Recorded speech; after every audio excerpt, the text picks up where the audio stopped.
এমন একটি ফজিলতপূর্ণ নফল নামাজ রয়েছে যা রাসূল সাল্লাল্লাহু আলাইহি ওয়াসাল্লাম জীবনে একবার হলেও আদায় করার নির্দেশ দিয়েছেন।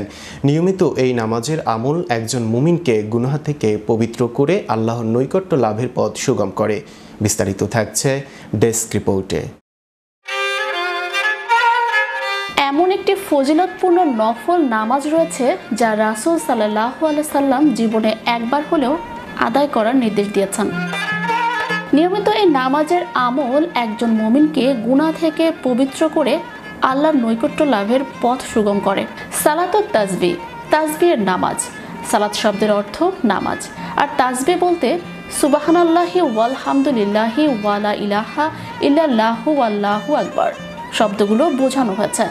যে নামাজে এসব তাসবিহ পড়তে হয় তাকে সালাতুত তাসবিহ বলে। নবী করিম সাল্লাল্লাহু আলাইহি সাল্লাম জীবনে একবার হলেও মুসলমানরা যেন এ নামাজ পড়ে এ বিষয়ে গুরুত্ব আরোপ করেছেন। রাসূলুল্লাহ সাল্লাল্লাহু আলাইহি সাল্লাম তার চাচা হযরত আব্দুল্লাহ ইবনে আব্বাস রাদিয়াল্লাহু আনহুকে এই নামাজ শিক্ষা দিয়েছিলেন। বলেছেন, এই নামাজ পড়লে আল্লাহ তাআলা আগের ও পরের গুনাহসমূহ ক্ষমা করে দেবেন। সালাতুল তাসবিহ নামাজ 4 রাকাত। নিয়ত স্বাভাবিকভাবে করলেই হবে।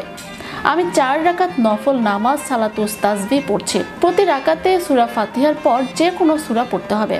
তবে এই নামাজে প্রতি রাকাতে 75 বার করে 4 রাকাতে 300 বার তাসবিহ পড়তে হবে। প্রথম রাকাতে সানা পড়ার পর তাসবিহ 15 বার পড়তে হবে।